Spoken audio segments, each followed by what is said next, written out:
Saya pindah ke laptop baru dibenerin nih ya, sebentar.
Assalamualaikum warahmatullahi wabarakatuh.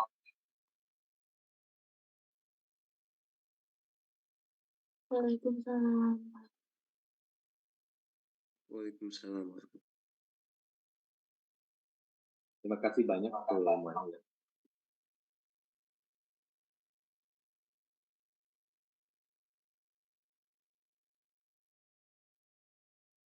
Kita lanjutkan yang grup satu ya. Sebentar ini.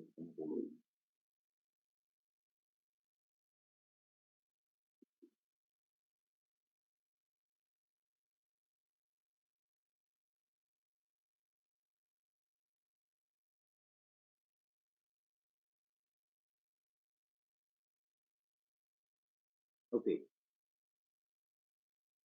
Nah, dari grup satu tadi bisa dilanjut silakan. Terakhir apa tadi makalahnya?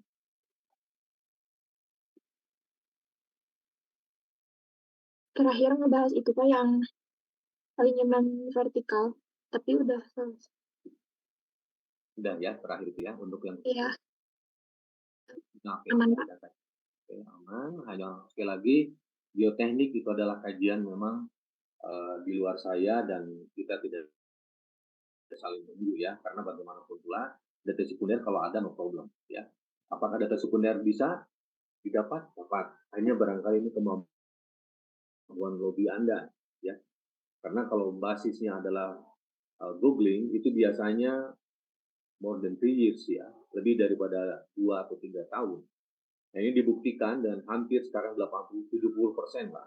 Ya, karena kebetulan minggu kemarin kita sidang adik-adiknya yang D3, lalu yang berikutnya kita akan berbicara tentang masalah kemampuan adik-adik dalam melobi, sehingga mereka masalahnya utama adalah berbicara tentang data. Itu yang menyebabkan saya agak sedikit miris ya, bahwa ke depan lobby itu bagian dari pekerjaan sipil.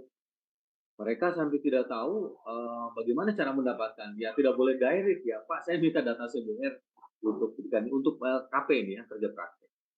Nah, karena mereka juga resistensinya tinggi deh, ya. Apalagi kontraktor, itu bukan berarti mohon maaf ya, bukan mengeneralisir, tidak, tapi memberikan kesan bahwa sebetulnya data itu akan menjadikan temuan. Akhirnya direkturnya nanti dideketin sama KPK gitulah ya. Nah, ini barangkali uh, kita lebih wise lah, lebih bijak membicarakan tentang masalah data.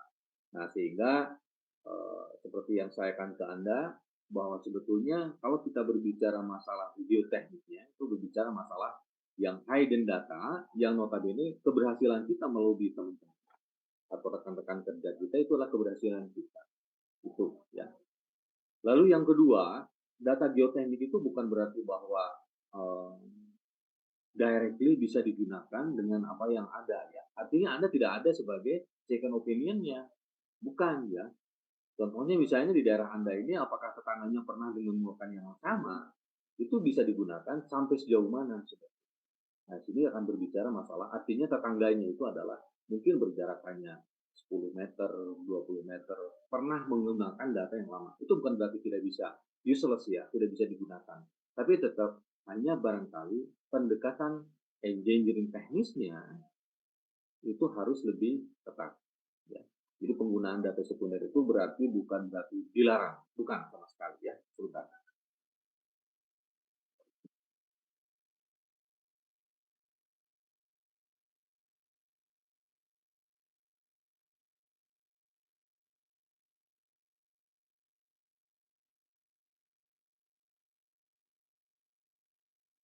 Oke.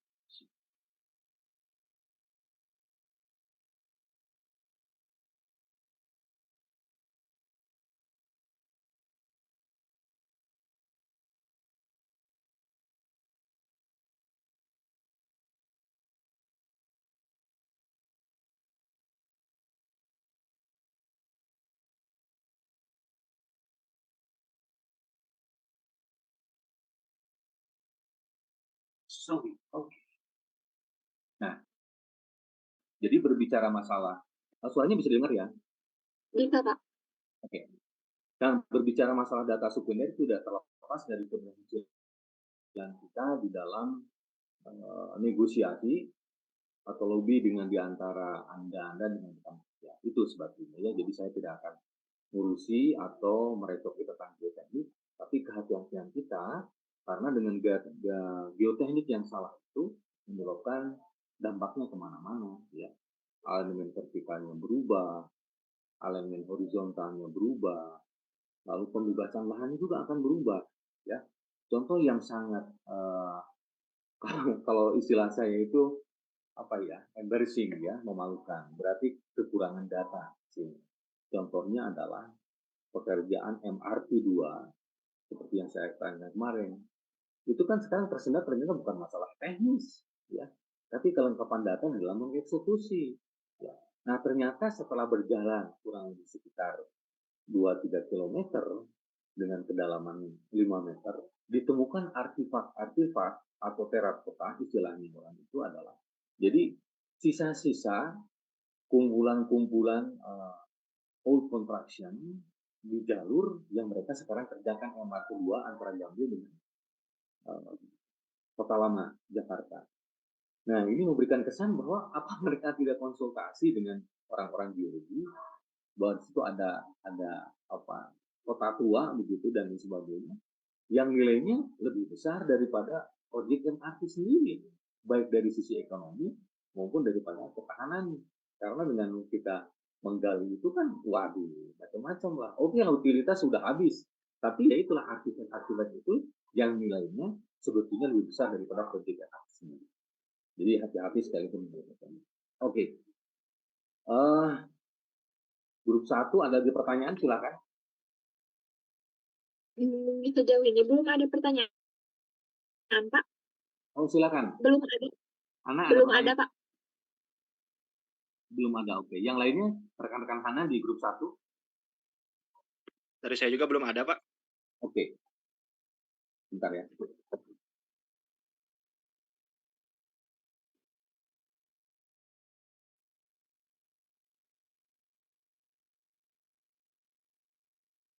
Oke. Kalau tidak ada, kita cukupan sekian. Jadi masing-masing progresnya sudah bisa diantisipasi ya, tadi yang grup 1 ini. Oke, volunteer berikutnya silakan. Terima kasih, Pak. Ya, makasih Hana. Ayo volunteer berikutnya. Tadi udah 2, 1. Mana lagi yang lainnya nih? Baik Pak, kelompok kami Pak, kelompok 3. Oke, makasih Suban. Silakan Suban. Sebentar Pak.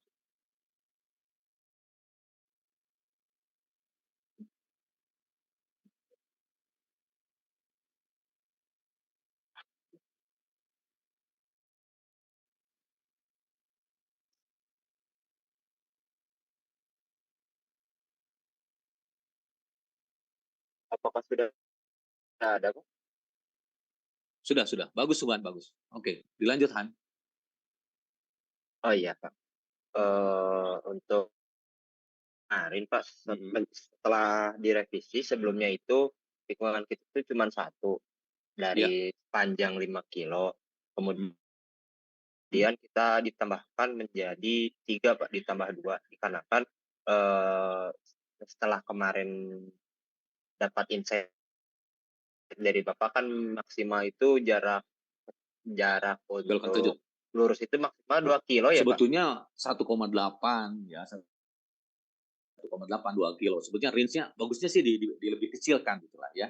Dengan keadaan flat zero, 0 untuk alignment vertikalnya, itu jangan lebih daripada 1,8. Itu udah top banget lah. Tapi kalau Ya, 2 kilo, ya oke masuk range-nya sebetulnya. Yang Anda gunakan yang mana silakan. yang 2 untuk iya, kita lanjut ya, Pak. Silakan. Untuk tikungan yang pertama kita menggunakan R-nya itu 200, Pak. Kenapa kita menggunakan R 200 tidak diperbesar? Dikarenakan untuk keterbatasan lahan dari kelompok kita, Pak. Kan jadi kita di-parting nih, Pak, per 5 kilo. Kebetulan di awal STA kita itu ada tikungan.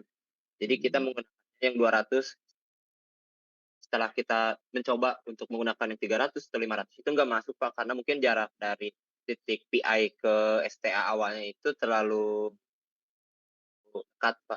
Jadi menggunakannya yang 200. Mhm. Sedangkan untuk yang tikungan yang kedua atau tikungan tambahan itu kita menggunakan R-nya yang 5.000. Oke. Nah, lalu yang untuk tikungan yang ketiga atau yang terakhir juga kita menggunakan yang 5.000. Alasan kita menggunakan yang 5.000 itu supaya ada, eee, apa ya, bisa dibilang tikungan pengkaget ya, Pak, Belokan kejut. untuk Belokan kejut. ya belokan kejut untuk pengendara supaya tidak Oke, mengantuk, Pak. that's good. Nah, yang 200 ini, yang 200 yang Anda kerjakan di awal itu menggunakan full circle atau SCS? Untuk yang 200 itu menggunakan SCS, Pak, dengan LS-nya itu 30 meter. Ini jalan kabupaten yang mau naik pangkat menjadi jalan provinsi.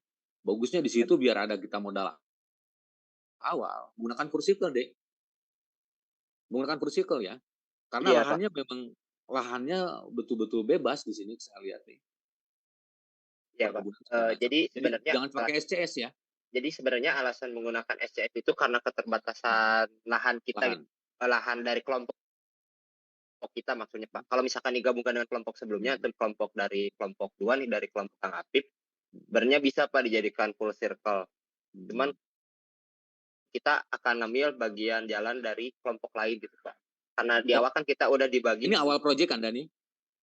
Saya itu kebetulan melanjutkan dari kelompok sebelumnya, Pak, dari Mhm. kilometer 10 sampai kilometer 15. Nah, ini jadi memang Anda harus koordinasi. Soalnya dengan R200 itu adalah SCS, jadi percuma ke 200-nya. Nah, sehingga nanti dengan koordinasi, katakan misalnya kelompok 5, kelompok 6, itu harus menyesuaikan dengan kita. Itu maksud saya ya. Jadi nggak mungkin misalnya kalau dari sana dia menggunakan R-nya katakan misalnya 200, tapi karena sudah SCS dipatoknya seperti itu gitulah ya. Padahal ini jalannya jalan mau naik pangkat loh dari kabupaten ke jalan provinsi. Bagusnya Oh menggunakan itu, maksud saya itu koordinasinya itu loh oh, deh, iya. Oh, ya. berarti, Pak, kita bisa menggunakan SC, full lahan circle. dari Iya, lahan kelompok lain. betul. Nggak jadi masalah deh. Karena ini modal besar untuk naik pangkat deh. Dari jalan kabupaten menjadi jalan provinsi. Rugi memenuhi persyaratan, lalu existing-nya memenuhi persyaratan. Kalau masalah pavement itu sih sebetulnya pelengkapnya, menandakan kemampuan daerah di dalam pengadaannya itu sebetulnya. Ya, bisa dimengerti Iya, ya? Pak, baik, Pak. Oke, oke. Yang lainnya silakan dilanjutkan. Pertanyaan dulu dari grup ini. Oh, iya, Pak, ini teh, Pak, ada pertanyaan, Pak, mengenai jarak simpang Ya. sama jarak antar simpang itu, Mhm. Pak, minimal berapa ya, Pak? Sebetulnya itu tidak ditentukan. Nah, ini salah satu pengalaman saya kurang lebih hampir 25 tahun gabung dengan PUPR, ya. Lalu juga terakhir waktu S2-nya itu 94, saya mengerjakan yang namanya perencanaan simpang. Ya, perencanaan simpang karena menjadikan suatu modul ditingkatkan menjadikan suatu acuan perencanaan. Nah, masalahnya di kita, sebetulnya dari simpang ke simpang itu, bagi jalan utamanya, ya dalam hal ini mungkin kelasnya yang berbeda, ya lain dengan kelasnya yang sama. Masalahnya kalau kelasnya berbeda, simpang itu di kita akan semakin banyak, ya akan semakin banyak. Jadi sebetulnya berapa sih jarak simpang yang tepat itu tergantung daripada klasifikasi dan fungsi yang disimpanginya. Misalnya, kalau kita jalan kabupaten kita, ya jalan kabupaten kita terdapat 2 simpang, kelasnya di bawah kita atau di atas kita atau di bawah kita. Satu elevasi itu klasifikasinya. Kalau sama, itu menjadi pegangan. Kalau sama, sehingga pertanyaannya berhak begitu, Pak. Kalau dari simpang A ke simpang B, kelasnya sama atau tidak? Tapi Anda boleh mengacuhkan, meningkatkan kualifikasi daripada geometriknya, kalau seandainya nanti simpang berikutnya, kelasnya di bawah kita, itu ya. Nah sekarang dengan kecepatan sekali lagi ya, dengan kecepatan katakan Anda didesain 55 atau 50 km per jam untuk jalan untuk jalan kabupaten di kabupaten yang kita desain di sini, itu berapa dalam satu kilometer per jamnya berapa situ ya. Nah sehingga engineering judgment saya mengatakan dari simpang ke simpang itu tidak boleh kurang dari satu adalah 200 meter itu sebetulnya. Tapi tergantung daripada klasifikasinya. Tapi juga memang eksisinya apa di urban, apa di rural. Karena peraturan PUPR sudah mengatakan perencanaan desain geometrik untuk urban itu totally different dengan perencanaan desain geometrik untuk antar urban atau disebutkan untuk daerah yang non urban gitulah ya. Nah ini memberikan kesan ke kita bahwa sebetulnya memang akan semakin ramai ya, semakin ramai itu akan semakin struktur yang harus dibangun atau disebut sebagai bangunan sipilnya ya. Nah, contohnya misalnya kalau saya melihat dari Google Earth yang Anda presentasikan, kan ke depan apa bedanya dengan jalan alun-alun kita dulu Asia Afrika itu ya kayak begini deh, kayak begini. Cuman karena kepengembangan kewilayahan, tata ruang yang berbeda, fungsinya sudah berubah, sehingga nanti barangkali ini tidak lagi menggunakan simpang ke simpang, tapi sudah menggunakan yang agak semi otomatis lah. Kalau di building terkenal yang namanya BAS ya, Building Automation System. BAS itu Building Automation System. Nah, kalau di jalan raya seperti kita menggunakan ATCS. Ya, ATS itu adalah Automatic Control Traffic Control. Jadi dari simpang ke simpang itu. Lebih jelasnya lagi contohnya adalah kalau Anda masuk dari Patung Persib itu jalan apa lupa saya itu. Patung Persib di Bandung itu yang di pertigaan antara jalan apa? Aduh, lupa. Telanjana bukan? Lengkong kecil, bukan. Di antara Patung Persib. Itu yang jadi ujungnya jalan Sumatera sama ujungnya jalan Patung Persib di sana yang melewati nanti adalah jalan Karya, jalan Veteran, lalu jalan Asia Afrika, lalu jalan Lengkong Besar, terus sampai ke sana. Nah, sepanjang itu kan itu sebetulnya udah jalan kolektor atau juga jalan sebagai konektornya. Kalau masing-masing diadakan yang namanya traffic light, ya sekali lagi traffic light, pan itu jaraknya nggak lebih daripada 70 sampai 100 meter jaraknya itu dari simpang Jalan Karyawan, Jalan Veteran, Jalan Asia Afrika, Jalan Lingkong Kecil itu tidak sampai 150 meter, paling 100 meteran lah. Nah, sementara bagaimana mereka mengaturnya? Mereka mengatur daripada waktu hijau, waktu merahnya, kalau tidak terkoordinasi. Artinya begini deh, kalau Anda masuk ke jalan situ, ya tiba-tiba pertama udah merah, nah pas hijau ternyata baru bisa jalan 100 meter udah merah, berhenti lagi. Wah hijau lagi merah. Jadi kacau pasti, karena apa? Antriannya belum sampai habis itu sudah membenteng di tengah jalan, terperangkap dia. Karena disebut sebagai street trap namanya. Yang diimplementasikan di jalan itu garis-garis kotak-kotak itu loh kalau disimpang. Ya. Nah, itu pasti kena trap dia. Akhirnya kena ya pelanggaran begitu. Satu itu. Nah, sehingga ini dibantu dengan disebut sebagai ATCS, ya Automatic Traffic Control System di situ, ya. Nah, karena kita kerjaannya di urban, kebetulan klasifikasinya adalah jalannya jalan kabupaten, ya, itu bagusnya sih memang jangan kurang dari 300 meter itu udah bagus sebetulnya. Cuman lihat ini pengembangannya nih. Ini banyak bangunan segala macam, apa ini adalah ibu kota kecamatannya atau apa segala macam. Nah, sehingga hati-hati di sini ya, dari satu simpang ke simpang lain. Eh, Nah, pertanyaan saya dijawab dulu. Klasifikasi jalannya sama atau enggak, Dek? untuk simpang yang ini, Pak. Yang ini tuh, Mhm. Pak, Beda kan saya itu jalan lihat lokal tuh mah. dari Google Earth tuh kayak jalan setapak gitu, Pak, yang cuma muat satu motor sama gitu, Pak. Oh. Wah, itu mah dilabas aja. Jadi nanti perencanaan simpangnya itu sebetulnya ya bukan berarti tidak boleh ya. Tidak boleh ada simpang di situ karena itu adalah hak mereka ya. Cuman dalam aksesnya menuju ke jalan kita kabupaten itu tidak boleh langsung. Cuman kalau semakin dekat tidak bisa deh. Ya, katakan misalnya 50 meter udah ada lagi yang jalan lokal ke kita. Samalah sepanjang Jalan Soekarno-Hatta itu sebetulnya dilarang keras. Adanya misalnya Jalan Buah Batu, Jalan Kopo, ini jalan arteri nasional loh, Jalan Soekarno-Hatta ini. Bahkan speednya tidak boleh kurang dari 55 kilometer per jam. Kenyataannya 55 kilometer per tahun di situ. Tukang cilok, tukang durian, sebentar lagi tukang rambutan. Wah, liar pokoknya jadinya mah. Traffic light-nya paling keren lagi. Mungkin yang paling lama di dunia itu adalah yaitu yang di Carrefour itu tuh di Kiara Condong situ. Sampai orang mau wah ini paling lila di dunia. Ya, Pak, Tapi 140 detik, Pak. tuh kan kan bisa dibayangkan gitulah ya. Nah ini juga kita jauh-jauh lah karena kita orang teknik ya kita mah. Jadi kalau memang kelakuannya seperti itu artinya kalau didesain karena yakin ini karena tidak punya tata ruang tuh kayak begini gitu. Sangeunah nah bahasa Jermannya itu. Sangeunah aja ngebangun itu coba lihat. Apa bangunan yang menghadapnya itu ke lahannya dia. Mungkin sebagai dulunya bukan rumah, saung barangkali ya. Diperbesar gini. Tidak boleh itu menghadapnya harusnya menghadapnya ke jalan utamanya. Tapi di depan rumahnya itu ada jalan. Itu. Jadi untuk slower line-nya. Nah, ini sebagai contoh bisa dibandingkan simpang Carrefour Kiara Condong sampai ke Cibiru sampai dengan simpang Carrefour ke Ciberem. Bedanya apa? Coba dijawab dulu. Bedanya, Pak, kalau yang ke arah Cibiru itu lebih sedikit akses masuknya, sedangkan jalan yang ke Ciberem itu lebih banyak akses masuknya.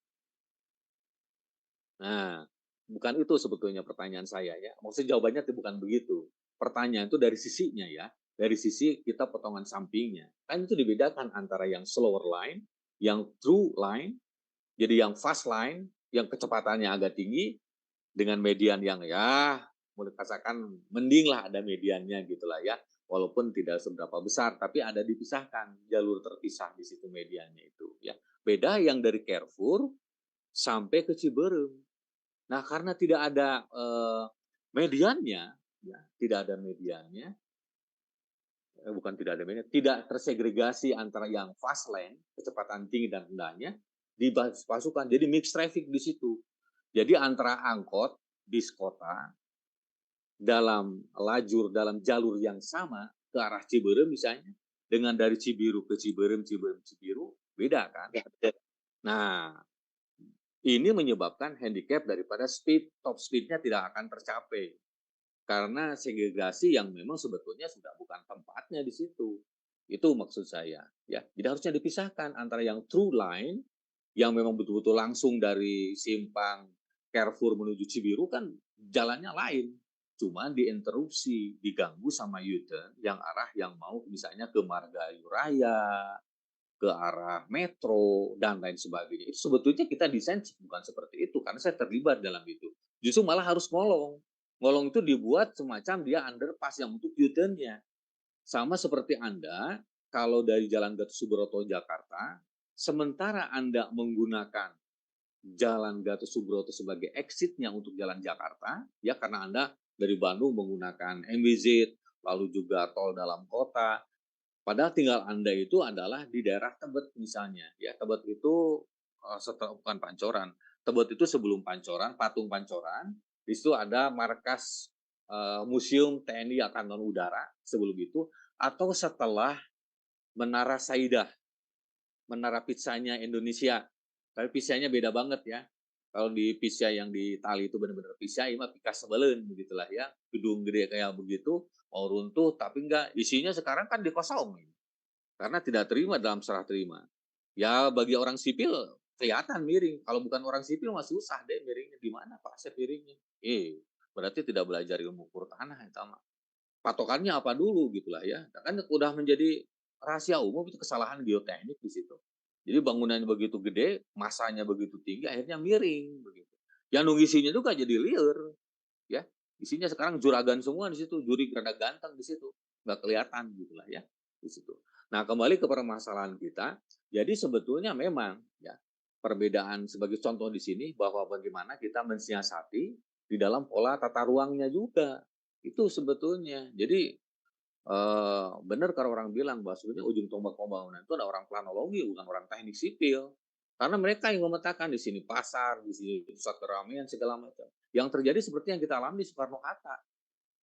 Kenapa? Karena saya terlibat di situ gitu. Sepanjang Soekarno-Hatta tanahnya murah, di tengah sawah, parameternya juga sangat murah, sehingga kakak saya punya lahan banyak di situ ya. Karena murah waktu pas pembangunannya. Mereka pikir, cenah naon dia mah di tengah sawah juga kieu. Coba sekarang, walah, dia jadi miliuner tuh. Ya, sisanya itu sekarang yang di perapatan Buah Batu lahannya besar banget di situ. Ya karena memang itu adalah tanah waris, jadi kan bermasalah jadinya. Yang satu pengen dibuat mall, yang satu dibuat pasar, akhirnya pasar ibu lah di situ. Bingung, ya. Nah itu jadi sekali lagi bahwa sebetulnya seperti case yang Anda di sini, kalau klasifikasi jalan sama, ya artinya di situ mungkin adalah berbenturan antara dengan Kabupaten Wajo dengan kabupaten mana, itu harus hati-hati deh. Karena kita dari sekarang bisa menentukan bahwa di situ terjadi at grid, artinya dia bukan sebidang, ya, jadi tidak sebidang begitulah ya. Oke. Ya, iya Pak, baik Pak. Izin bertanya ini Pak, untuk perihal yang jalan setapak ini, apakah kita akan di apa ya namanya, dibikin persimpangan atau enggak ya Pak? Karena jalannya juga cuma buat satu motor gitu Pak. Oke. Sudah menjadikan suatu kewajiban ya kita sebagai orang KW memfasilitasi sehingga mobilisasi mereka itu terjamin. Jadi dalam pengertian fasilitasi itu adalah tetap kita memfasilitasi bahwa yang bersangkutan itu tapi bentuknya bukan simpang deh, bukan simpang ya. Jadi sama. Jadi tidak boleh shortcut langsung ke jalan kabupaten kita ya. Mungkin karena itu jalan setapak, panjangin aja dulu biar ada capek mereka 500 meter baru boleh gabung. Ada yang namanya fishing out dia. Jadi kecepatan rendah karena motor udah sekitar 500 meter baru boleh gabung di situ. Jadi digunakan media dia tidak boleh langsung shortcut demikian ya. Tapi harus ada fishing out-nya dulu. Bisa dimengerti deh. Oh iya baik Pak, berarti secara tidak langsung kan Ya. kalau ini misalkan titik ini tuh adalah bahu jalan ya Pak, berarti langsung beloknya ke bahu dulu, baru Ya. nanti kita Betul, difasilitasi. Jadi ada fishing out dulu. jadi Tidak harus boleh ada langsung median shortcut ya di Pak situ. berarti Pak? Apalagi itu iya, harus dilengkapi median di situ. Jadi bahu jalannya berubah sebagai dia untuk pendekatannya di situ. Harus menggunakan mediannya dulu, ya. Oh iya Pak, baik Pak, nanti kita Oke. ini lagi. Oke, ada lagi Nah, silakan dari dari saya grupnya. cukup, mungkin dari yang lain. Silakan kelompok tiganya dari grupnya ada pertanyaan. Dea, ada pertanyaan Dea? Dari saya belum ada Pak, udah disampaikan oleh Subhan. Oke, belum ada. Oke. Makasih teman-teman Suban CS. Kita ada 3 grup, ada berapa grup lupa saya? 5 ya? Totalnya ada 6 Pak. Oh 6 grup, oke siap. Ini baru 3 grup ya. Oke yang lainnya? 1 sudah, 2, 3. Ya izin menutup Halo. kelompok kita Pak. Oke silakan volunteer yang lainnya. Saya tidak mau menunjuk Selanjutnya kelompok karena 4 harus Pak. volunteer. Silakan Ali.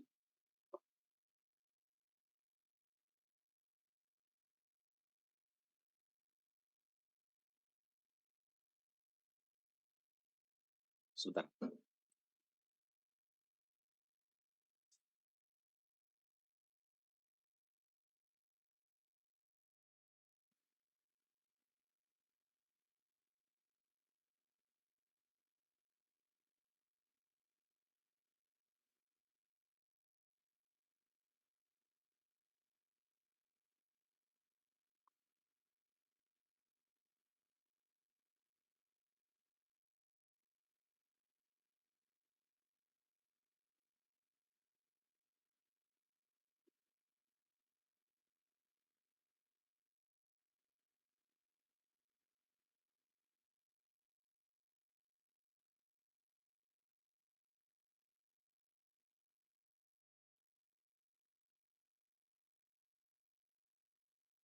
Maaf, ada tamu.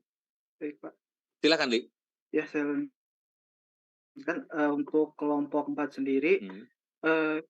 untuk yang kemarin-kemarin itu kami memakai trase yang ini, Pak, yang kiri ini. Hmm. Dengan 1 tikungan dan 3 simpang. Hmm.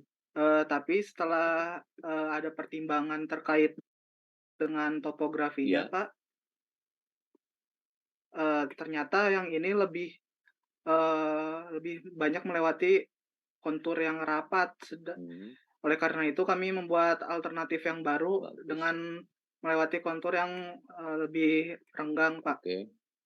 Dengan tikungan Jadi yang lebih banyak juga. Oke. Totalnya berarti berubah ya, tidak 5 kiloan ya? Oke. Tidak, Pak.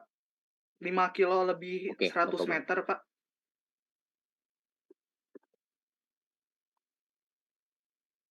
Baik, untuk radiusnya sendiri, dicek.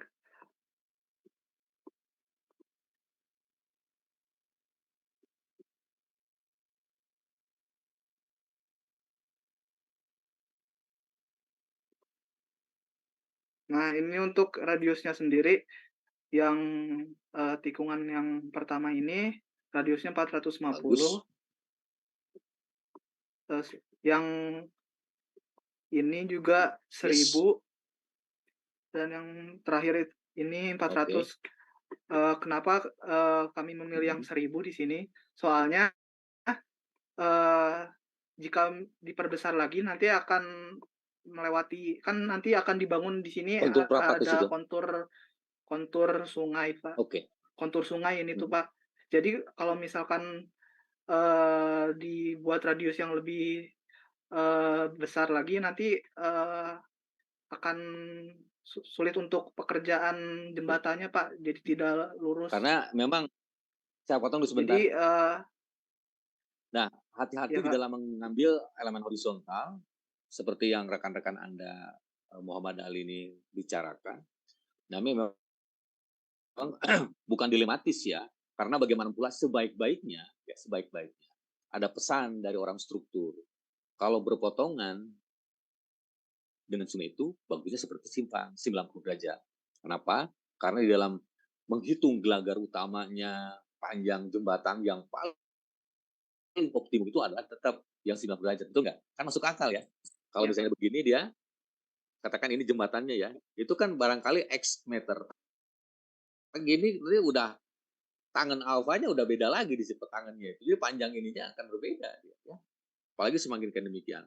Di samping itu juga nanti faktor gerusannya pilar, karakteristik pilarnya dan lain sebagainya. Cuman sekali lagi dengan teknologi sekarang wah canggih lah ya. Apalagi kalau misalnya miring kayak begitu dibuat menggunakan yang disebut sebagai misalnya cover dia. Jadi jembatan lengkung begitu dan lain sebagainya ya. Tapi jelas dari sisi keteknisan, daripada sisi optimum dan lain sebagainya, bagusnya itu adalah crossing antara sungai ya, dengan yang namanya alignment horizontalnya itu adalah tetap 90 derajat itu yang paling optimum. Tapi tidak mungkin dong bisa jalan kayak begini akan menambah kecelakaan. Dan kenyataannya gitu. Contohnya di tahun kemarin saya membuat jembatan kurang lebih sekitar 10 di Sulawesi Utara ya, sampai ke sungai ya sungai. Pulau yang paling terluar saya menggunakan kapal sampai ke Miangasnya ya, kapal laut Itu kurang lebih sekitar 30 40 jam ya. Ini di laut terombang-ambingnya 40 jam di daerah Milangas, lalu Kepulauan Beo sampai Miangas itu adalah bertetangga dengan Minzano, Minzano atau kepulauan yang mirip Filipina. Ya karena saya seneng aja dibawa ke daerah sana kan ya. Karena saya juga membawa paspor, teman-teman juga membawa paspor, tapi yang lolos cuma Asep Sundara. Kebetulan saya tim leadernya dan namanya nama kampung lagi. Mereka tidak mengenal Asep Sundara gitu. Artinya ini mah orang kampung, paling tukang peyem ini mah ya. Daripada teman Ismail Al-Haida, Muhammad Iqbal, pokoknya berbau arah gitu. Jadi mereka agak ngeri orang-orang Mindanao. Agak mengerikan. Wah, ini bahaya katanya kata si Pak Komandan. Ini bisa pergi bisa balik. Ini kan Pak Asep Sundara aja nih. Orang ini mah orang kampung namanya gitu lah. Jadi memang ada hikmahnya juga gitu lah ya, punya nama yang sangat singkat dan nggak aneh-aneh gitu lah ya, bukan berarti tidak boleh gitu. Tidak, akhirnya saya mendarat di Mindanao itu saya gitu lah. Oke. Nah, kembali ke permasalahan kita. Jadi jembatan sekali lagi, seoptimal mungkin sebetulnya pesanan di taman struktur adalah 90 degrees ya, 90 derajat. Tapi kan di lapangan tidak bisa dihindari. Nanti kalau begitu akan berbicara tentang masalah mereka dipaksakan akhirnya. Ketika dipaksakan, justru malah akan menyebabkan pekerjaan struktur yang bertambah. Karena pas di super elevasinya, masih jembatannya miring begini. Dulu waktu zaman saya, pokoknya jembatan itu tidak boleh miring, harus rata. Kalau sekarang mah bisa. Bukan pakai precast juga. Jadi jembatan miring, contohnya misalnya, ya, yang kemarin itu kan, Ibu Dina, ya, jembatan pelengkung terpanjang di dunia tuh, ya, keren tuh. Nah kebetulan ngajar teman-teman struktur orang-orang itu ya, jadi banyak keterkaitannya dengan teknologi yang digunakan, bahan yang digunakan, dan ideas. Karena sipil itu muncul sekali lagi ya, konstruksi-konstruksi sipil muncul dan sangat menggema di dunia itu bukan by accident, artinya by project. Sosro Bahu, Cakar Ayam, itu tidak by research, tapi by project, karena dipaksa gitu lah. Akhirnya muncullah ide-ide cemerlangnya, jadilah mendunia gitu lah ya. Ya mungkin sipil harus begitu menemukan hal-hal yang positifnya barangkali. Oke, lanjutkan silakan Al. Ya baik Pak. Terus perbedaannya juga yang terkait simpang, untuk yang di simpang pertama ini, yang di alternatif yang baru ini malah jadi simpang 3 Pak, karena di jalan selanjutnya itu tidak ada, sehingga akan mengurangi titik konflik dan hambatannya Pak, keuntungannya. Saya tanya dulu, ini simpangnya jalannya jalan apa ini? Klasifikasinya di bawah kita, Di di bawah atas Pak. kita, di bawah, oke, bagus. Jadi itu gampang ngaturnya kalau di bawah kita itu maksudnya ya. Nanti di geometriknya bisa bermain agak lebih kita. Oke, lanjut Ali. Ya, selanjutnya juga ini juga menjadi simpang 4. Dan yang terakhir juga pada dasarnya sama dengan trase yang awal.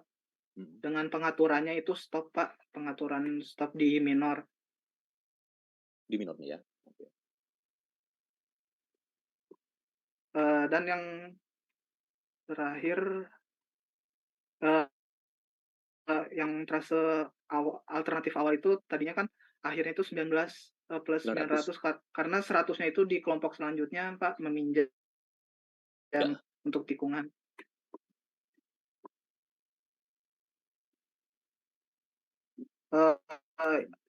Kalau dari saya izin bertanya Pak. Silakan Dik. Kalau yang ini yang tikungan ini nih Pak, bisa boleh diperbesar lagi nggak Pak? Jadi misalkan lebih dari 1000 gitu Pak. Soalnya ini 400. Menyatu dengan yang existing. Yang ini yang bawahnya jalan apa ini? Yang ini Pak, yang ini. Iya betul itu. Ya. Yang ini alternatif, yang alternatif 1-nya, yang alternatif 2 Pak. Oh boleh, bebas, no problem. Di atas bahkan saya usulkan di situ 2000 di situ. Biar lebih enak itu beloknya. Karena sifatnya 2000. sebetulnya 2000. Ya, justru karena sifatnya di situ adalah satu belokan kejut dan juga untuk melambah karena 2000 itu memang bukan kategori kejut ya. Belokannya agak nikung dengan speed yang 55 itu agak sedikit nyerepet gitulah ya kalau jadi sirip gitu lah. Jadi dengan 2000 itu rada-rada mulus lah dengan full circle R2000. Berani aja deh. Ya, Pak. Kasih 2000. Coba. 2000 tapi asalkan harus ada jarak jarak pandang sebelum simpang Betul, ini apa betul, ya? betul. Dikasih space. 2000 ya. Mungkin cukup Pak dari kelompok 4 dan pertanyaan dari saya juga mungkin cukup. Mungkin dari yang Oke. lain jika ada yang Yang ingin lain? bertanya. Enggak, silahkan kelompok 4. Dari saya cukup Pak, kayaknya sudah terwakilkan sekali. Oke. Makasih Lui. Oke, terima kasih. Ya oke, kalau gitu diakhiri jadi sekali lagi memang sama ya bahwa sebetulnya power daripada geometrik itu tidak lain dan tidak bukan adalah satu keberanian ya. Seperti tadi misalnya 2000 1.500 tanggung 2000 aja. Nanti efeknya adalah kebebasan lahannya dan bentuk belokannya juga akan lebih mulus sehingga jarak pandangnya akan semakin luas deh. Ya, semakin luas jarak pandangnya di situ.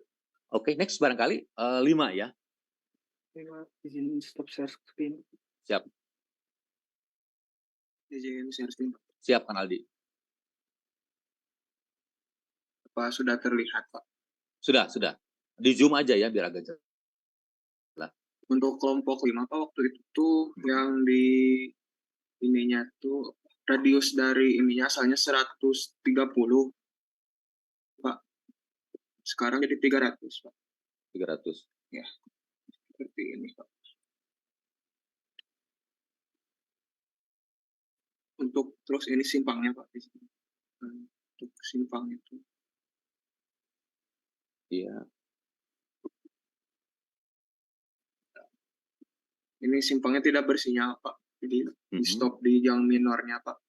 Ya, hanya di simpangnya itu tidak boleh langsung belok kanan ya. Iya, Pak. Jadi jadi bentuknya itu agak menggenut dulu. Agak lebar dulu ke kanan. Oh. Itu untuk penandakan dari yang minor menuju major. Oh, berarti radius ininya ya Pak di rumija yang di arah minor.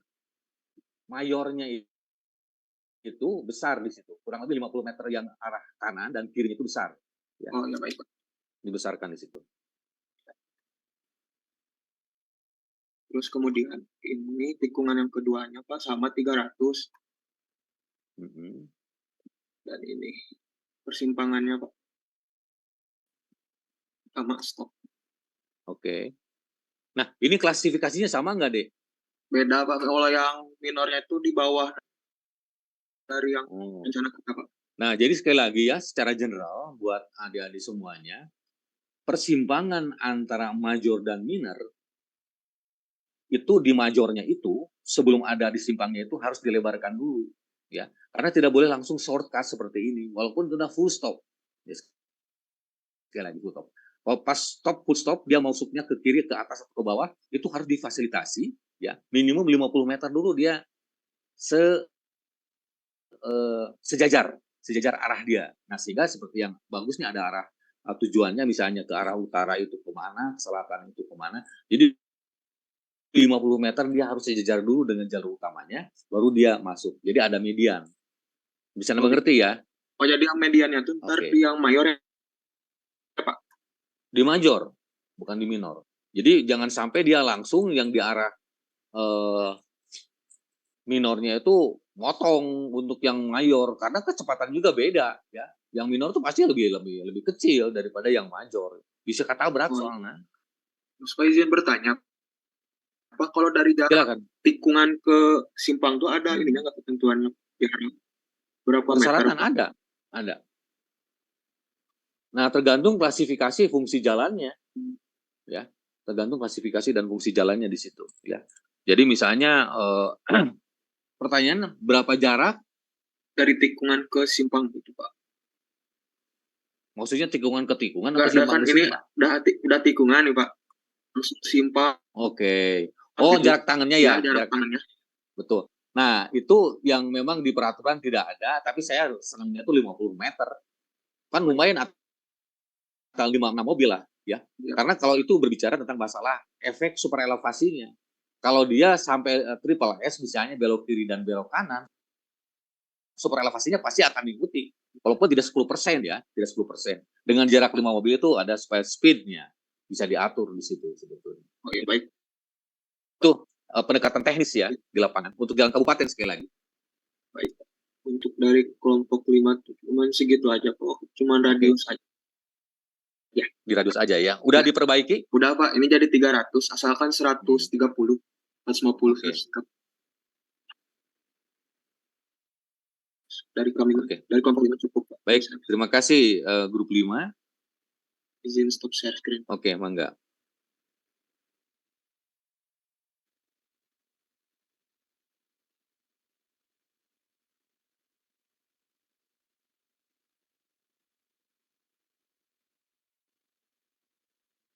Oke, grup akhir sekarang grup 6 ya. Baik, Pak. Silakan Iqmal. Ya, mungkin Kang Dali boleh di share screen. Baik, selamat pagi Pak Asep dan rekan-rekan RPL.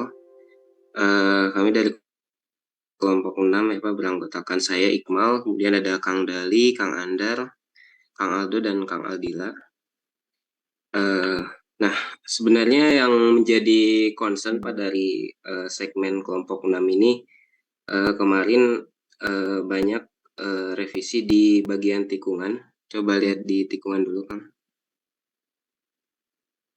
Di bagian tikungan. Nah, kemarin kan Pak, desain dari kelompok kami itu SCS dengan radius 60. Nah, hanya mungkin dari Bapak kan revisi untuk diperlebar lagi begitu Pak, diperbesar lagi radius. 60 terlalu bahaya untuk kabupaten itu, dia karena sepi. Ya, wah, betul Pak. Main kolnya tuh balik teman. Nah, ya. Nah, kemudian Pak, kami coba cocokkan di pedoman geometrik untuk kecepatan 60 ini, jalan kabupaten dengan kecepatan 60 ini, kalau memakai tipe SCS itu radius maksimalnya di 213 dan minimumnya di 125. Oke. Nah, saya biasa pakai 130, jadi nggak ada kerjaan lagi, artinya nggak ada kerjaan itu susah bebasin lahannya. Masalahnya kan urban. Ya, betul Pak. Oke. Jadi coba ini kami coba desain di radius 200 Pak, begitu. Oke. Kenapa agak berani Ya. 300? Lahannya itu sawah ya? Ya betul, lahannya sawah Pak. Hanya di ini Pak, di pedoman untuk kecepatan 60 dengan radius maksimum itu di 213 Pak, kalau di tabel pedoman geometrik. Nah, saya sebetulnya satu lagi tambahan ya, bukan kekurangan, bisa lebih more complete istilahnya ya. Jadi jangan sampai proyek MRT itu ini ya. Anda alangkah bagusnya, sekali lagi, Anda alangkah bagusnya teman-teman semua di RPL di sini. Setiap perencanaan yang memang Anda bergelut dengan masalah geometrik itu disuperimposkan dengan perencanaan RDTR-nya. Nanti di situ jadi apa sih sebetulnya belokannya gitu. Wah Pak, jadi rumahnya seperti apa dulu? Pertokoan, penjualan atau apa? Nah, ini akan sangat memudahkan sehingga bargaining position kita antara R200, R300 itu memenuhi persyaratan. Justru malah kalau di situ mall nantinya harus lebih gede lagi deh, 300. Biar nanti keramaian-keramaian itu terpantau. Karena faktor keselamatan semakin semakin besar, dia akan jarak sistemnya itu, jadi reaksinya ya, baik karena ke depan itu akan semakin sulit. Kenapa? Karena si pejalan kaki di urban itu tidak tahu di situ ada bis, ada supir. Kenapa? Kan kita akan beralih ke listrik, ya. Mau pakai ionik lah, mau pakai apa, maling lah, wuling, pakai wuling lah, itu nggak ada suaranya loh. Tiba-tiba ketabrak aja gitu, ya. Nah ini jadi keselamatan bagi pejalan kaki, keselamatan bagi si driver. Jadi ke depan itu akan semakin banyak tabrakan karena silent. Tapi di jalan begitu rame, itu yang menjadi masalah. Mungkin ke depan lebih banyak JPO daripada jembatan mobilnya gitu. Kenapa? Silent, diam-diam. Dan itu sudah rada sekarang ada, benarnya bahayanya itu karena kecepatan tinggi. Ioniq itu yang dari Hyundai itu bisa dipacu sampai 180 loh di dalam kota. Kenapa? Ya jam 2 peting itu udah, ya. Nah, jadi itu maksudnya. Kita harus berani ya untuk hal semacam ini maksimum itu ada 200 katakan Anda menggunakan karena untuk jalan kabupaten. Nah, Anda lengkapi, disuperimposkan dengan rencana nanti RDTR ini seperti apa di situ. Misalnya daerah pabrik lah, daerah keramaian lah, pusat industri lah, dan sebagainya. Ini akan semakin memuluskan dan semakin matangnya kita di dalam desain. Itu sebetulnya waktu saya. Bisa diterima ya? Bisa Pak. Tapi izin bertanya Pak, kalau misalkan dari RDTR-nya memang peruntukan bukan untuk fasilitas jalan, itu bagaimana Pak? Harus pindah deh. Berubah Harus lagi pindah. berarti Pak geometriknya Pak. Nah, nanti itu adalah usulan ke DPRD-nya, ya. Masalah jadi dan tidaknya sama ke DPRD-nya. Jadi menentukan cawapres itu kan karena konsorsium, tetap ada jiggernya dalam ini Pak Prabowo yang menentukan. Karena terus terang RDTR itu ya bukan menjadi Al-Qur'annya kita, tidak. Tapi kita sebagai seorang highway menentukan, oh itu memang peruntukannya bukan jalan. Loh, untuk apa? Harus detail. Daerah pabrik lah. Kalau pabrik pasti memerlukan jalan atau pabrik jalan lain pabrik kita mah. Ya, rubrik namanya juga kalau jalan pabrik tidak ada jalan itu bukan pabrik itu. Rubrik itu mah. Ya, omong kosong. Nah, sehingga nanti ini sebagai jalan kolektornya itu atau berubah dan sebagainya. Jadi memang banyak keuntungannya kalau kita ngedesain disesuaikan dengan peruntukannya. Itu maksud saya, ya. Apakah Pak ini kan jalan kabupaten di tengah kota? Oh, bangga kalau jalan kabupaten dilewati sebagai jalan kabupatennya. Di alun-alun kan bangga itu. Pasti mahalan segala macam. Nanti mereka akan berpikir yang disebut sebagai jalan lingkaran roda, ring road-nya akan berpikir dan lain sebagainya. Itu adalah memang satu felisitasi daripada pengembangan kota. Sama seperti dulu kota-kota Bandung lama itu kan daya kolot. Karena satu daerahnya udah terlampau dense area, sering banjir, Citarum, segala macam. Pindahin aja lah. Pindahlah sekarang ke Jalan Asia Afrika. Bahkan ke kilometer 0-nya itu ke stasiun Bandung di situ. Di situ keramaiannya juga ya. Nah, lu ditempati dengan yang lainnya, ada pusat pendidikannya di ITB sama di UPI dan lain sebagainya. Itu berkembang terus sampai jadi sekarang. Ya. Jadi tidak ada ruginya kita mengenal rencana desain tata ruangnya. Dan itu menjadikan suatu kewajiban bagi kita. Sehingga dari garisnya R150, 200, segala benar. Itu maksud saya. Oke Pak. Siap. Ini lanjut ya Pak. Siapa? Silakan. Mungkin selanjutnya ke persimpangan. Silakan Kang Dali untuk menjelaskan. Ini sungai atau jalan lokal? Yang putih? Ini jalan lokal Pak. Jadi memang kelas jalannya di bawah jalan yang akan kita buat. Jadi mungkin nanti di bagian jalan minornya memakai rambu Pak untuk pengaturan lalu lintas di situ.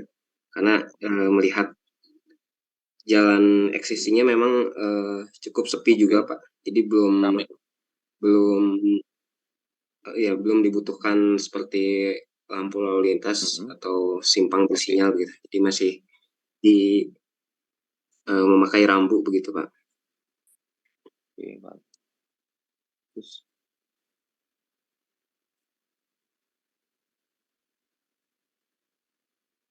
Mungkin yang terakhir ke bagian akhir dari proyek.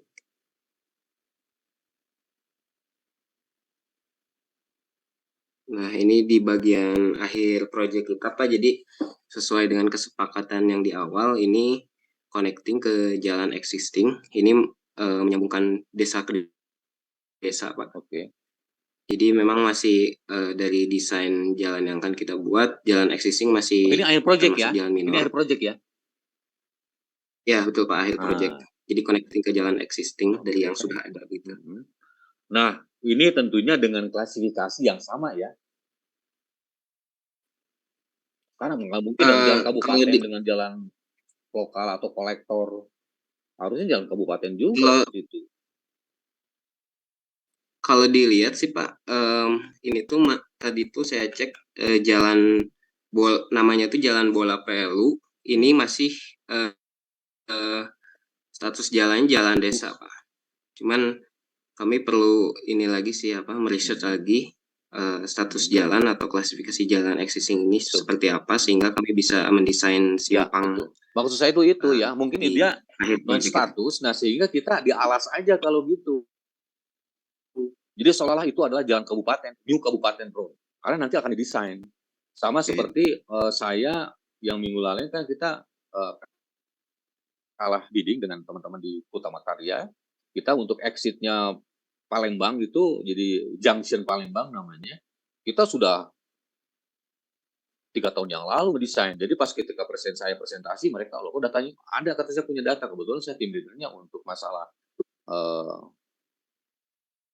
pekerjaan lain, tapi menyangkut juga tentang masalah ini. Lalu di bawah tata ruang, dan saya punya pengembangan ke depannya seperti apa. Gitu. Ya, hanya kita salah bidding dari sisi harganya masih terlampau mahal. Oke, jadi tetap ya, karena ini akhir proyek, Anda harus disesuaikan.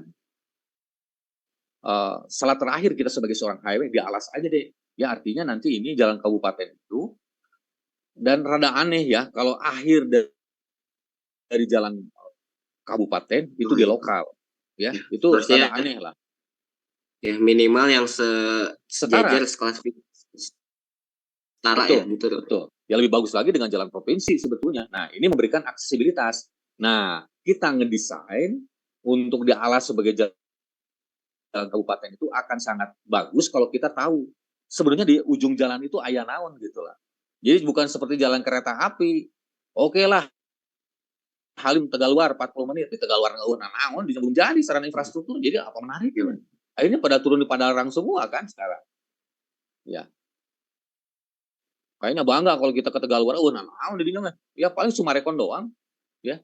Nah, jadi memang kawasan infrastruktur itu minimum kita sebagai orang highway itu ujung jalan itu tetap harus klasifikasi yang sama ya. Jadi tidak mungkin nanti jalan tol akhirnya itu adalah selalu minimum adalah di jalan kabupaten ya. Kalau nggak jalan provinsinya, lebar tuh kelas jalan tol masa dianjlokkan ke jalan kabupaten. Harus jalan provinsi dong. Malah kelas 1. Nah, cuman karena intis di lapangannya itu seperti itu, akhirnya dia larinya ke jalan provinsi. Jadi jangan meloncat perbedaannya itu. Misalnya jalan tol akhirnya itu di jalan kabupaten. Akhirnya itu dilewatin aja. Dilewatin mungkin dia menggunakan satu adalah underpass. Ya, biasanya yang mengalah itu kabupaten Kakolongkeun we gitulah ya. Karena speed ini yang super hebat kan, 120 dipacu masa nyatunya sama jalan kabupaten gitu. Ya harus jalan ininya dong, jalan provinsi. Ya. Sehingga muncullah seperti yang exit Brexit, Wagen kemarin dan sebagainya. Bisa dimengerti bisa, ya? Pak. Berarti Pak izin bertanya Pak, berarti bisa jadi untuk pengaturan lalu lintas memakai simpang bersinyal bisa jadi ya Pak ya? Bisa. Nah ini akan sangat kuat kalau Anda punya data sekunder daripada existing-nya. Itu maksudnya ya. Nah ini kan kalau data sekunder itu banyak. Makanya lihat nanti misalnya di Kabupaten Wajo dalam angka jumlah kendaraan seperti apa, penghasilannya seperti apa, dan sebagainya. Itu fasilitasi dengan yang disebut sebagai traffic light. Ya. Oke, siap Pak. Oke. Ya, mungkin dari rekan lain kelompok 6 ada yang silakan. Kang Aldo. Oke. Nggak ada? Dari saya juga cukup. Oke. Kalau tidak ada, close ininya dulu ya, lalu kita dibuka kameranya dulu biar kita ambil foto, biar nanti Anda masih ada waktu di jam 11 ya, jam 11 kurang 15. Ini Anda tim nanti siang saya Haikal yang kemarin reportnya belum atau paling dari TPJJ ya. Jadi saya minta dalam bentuk bukan matriks ya. Oke lah, semi matriks lah kayak begitulah ya. Kolom progresnya seperti apa, terus tujuannya seperti apa, kelompok 1, kelompok 2, kelompok 3 di kanan, lalu progresnya apa, perbaikannya apa gitu ya. Jadi minggu kemarin kan perbaikannya nilai R dan sebagainya. Yang berikutnya adalah hasilnya apa, tujuannya akhirnya adalah apa, simpang bersinyal misalnya ya. Nah itu akan menjadikan laporan kepada koordinator RPL dalam ini adalah Pak Angga atau Ibu Risna ya, koordinator RPL, lupa saya. Bu Risna kayaknya, Pak.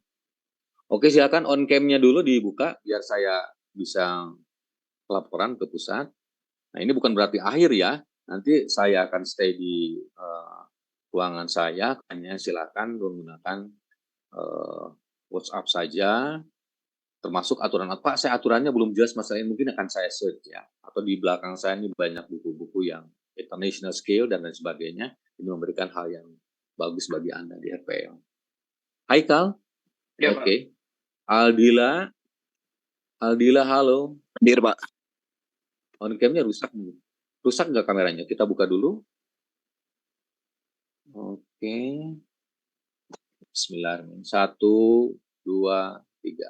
Sekali lagi. 1, 2, 3. Oke, silakan waktu diskusi Anda. Nanti jam asaran saya akan kontak Haikal sebagai PJ-nya, minta progresnya seperti apa. Tapi tidak berarti bahwa Anda tidak bisa bertanya. Bebas ya. Bertanya. Saya langsung dijawab. Oke, sekali lagi terima kasih. Kerja mandirinya dari jam 11 lumayan lama. Diskusi dengan timnya, lalu nanti saya akan progresnya ke Haikal. Sekali lagi terima kasih atas perhatiannya. Mohon maaf atas kekurangannya.